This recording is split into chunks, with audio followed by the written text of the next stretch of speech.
This video is brought to you by #Score Marketing Division Sufi Guidance Channel। के पास note का था, आपने कहा था कि वो खाली पेपर पे लिख के वो रख लें। डॉलर डम करेंगे नेक्स्ट वीक, ट्राई कर। आपके पास है $1? नहीं, मैं ले आऊंगा। ले लेना, तो वहां तो मिल जाएगा $1, $10। हाँ, अगर देखो $1 हो, $10 हो, $50 हो, नहीं $1 हो, 10 हो या 100 हो, 50 या 20 की जो डिनोमिनेशन है वो नहीं चलेगी, 1 की हो।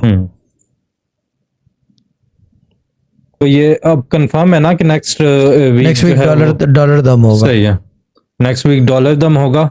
$1 डॉलर दम है ना, डॉलर दम। $1, $10 या $100 रख लें।